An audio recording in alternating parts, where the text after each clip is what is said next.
So Tuesday night is the NBA lottery. It is. It is the first time that I am actually very interested in it. Me too. I remember, and it's kind of sad. What was it? 4 years it's ago? kind of weird. 4 years ago, Mavericks won the lottery, but it didn't matter. Nobody cared. Like we were 15th. Yeah. We were the last possible selection. Donnie was there. Like, I don't want to be here. There was a 0.9% chance we're going in the one pick, but now there's a 1.9. Now we have a 9. Didn't the Cavs win from the this 9% spot? chance? No, I meant like we have the 9th. Isn't it? And the Cavs have 2 people have won it or become first from the 9th spot. It's a good spot. The Chicago Bulls, the year they got Rose, and the year the Cavs got Bennett or Wiggins, one of them. 1.7 chance to get the first, 2% chance to get the second, 2.4 to get the third. I would say 9th. This is weirdly specific, but 9th is the last interesting spot in the lottery. I actually looked it up, and 5 out of the last 7 number 9 picks have turned into All-Stars. Wait, okay, so that is true. So like Gordon Hayward, Jimmy Butler, like there's some good Butler, number 9 Kawhi, pick. wasn't it Kawhi? Kawhi Leonard, Jimmy Butler, Gordon Hayward, I think Rudy Gobert.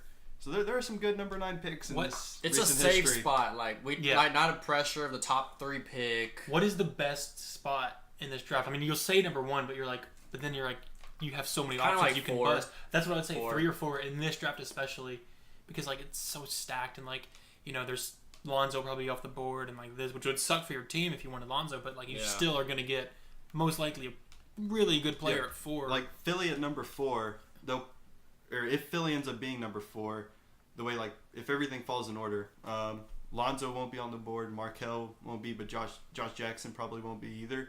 But you still have Tatum, Malik Monk, Dennis Smith. You still have like so many options to choose from, and those are all gonna be starters.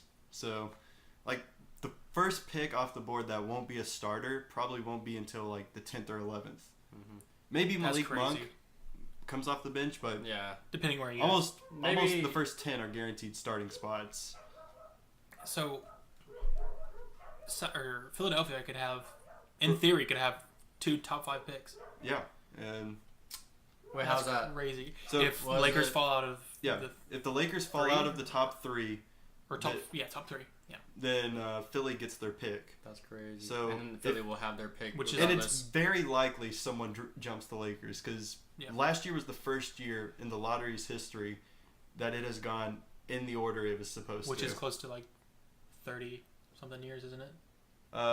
Since 1985, I believe. So 32 years. Out of 32 years, only once has the lottery gone in complete order. So that's so boring. With that being that it was the same, or that is the first time it happened. Like NBA, they gotta do something. Yeah. Like they gotta rig it somehow. They gotta make it interesting. Do you think it's always rigged? Always? Yeah, like every year. Do you think something's rigged? Not always. I think it's rigged when it's interesting. Do you think Patrick Ewing is rigged? First one, very first draft, frozen envelope, bent corner. I don't really know what happened. What was it? So they essentially started the lottery, and the Knicks were failing as a franchise, and like in not legitimate trouble, but was considered that they might lose their franchise because they're doing so bad.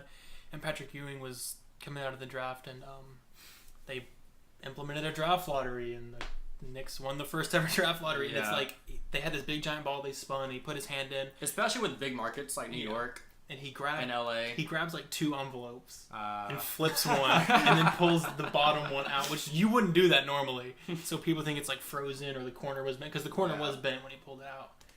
And so that's kind of what it's easy to rig it, and that's why. Especially then. It's like, what was it? Orlando. Yep. They were the new franchise, and they got the number 1 pick. But then they got Shaq, and then the next year they were like the 8th, 9th, 10th, right? Yeah, they were. And then they almost got in the playoffs. Up. They were like in the 9th or 10th spot, and then they jumped all the way to 3 or 2 or 3, and ended up getting Penny. Yeah. Didn't they draft someone?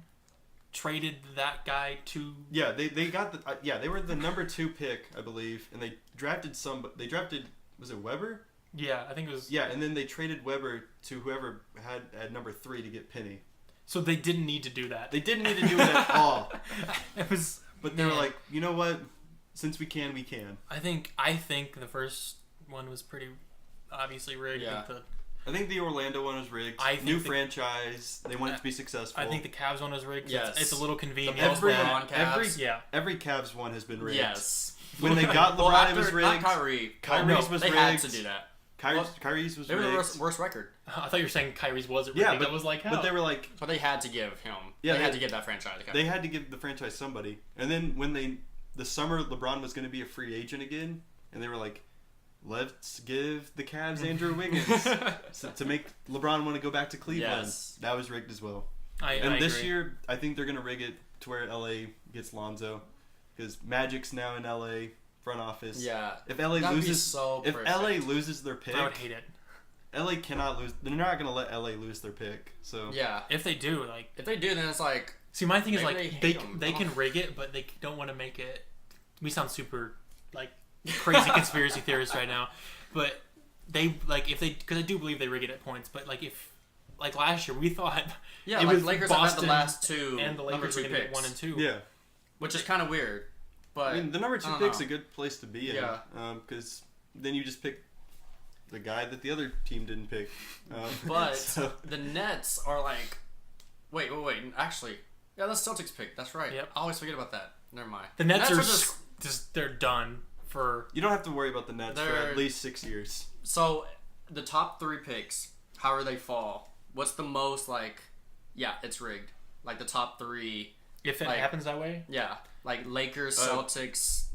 Lakers, Celtics. If the Knicks wind up in the top they jump 3, up. then Lakers, Celtics, Knicks. That would be perfect. That'd be way too obvious. I'm out. Boston, New York, L.A. Man, no, that'd be too obvious. See, that would be the most obvious. Who I want to win it that would be among so everybody? fun. Minnesota. More than the Mavericks. No, I want the Mavs to win. Oh yeah, of course, Mavs. Yeah. But second would be Minnesota, because Lonzo, Wiggins, Levine, and Cat would be. Aren't they supposed to do a coin toss between Minnesota and New York, or have they already? They already did, okay. and Minnesota won. Okay, because this one says tied still, so I was like, wait a minute. Yeah. Man, so yeah, Mavericks most likely getting the 9th pick, which is That's okay. Yeah, it's fine. I would prefer a top 5 pick in this draft, especially. But the fact that it is this draft, it's either going to be a top 3 or number 9. There's no other way. There's nothing else we can do. So actually, 8 or something. Or we could fall. If New Orleans jumps us, then we can fall to 10. So the worst we could be is 10. I would cry if we moved backwards. Yeah, it's funny, 9th, according to this thing we're looking at, basically is the most likely, within reason, to stay in their spot. Yeah. So weird. That's funny.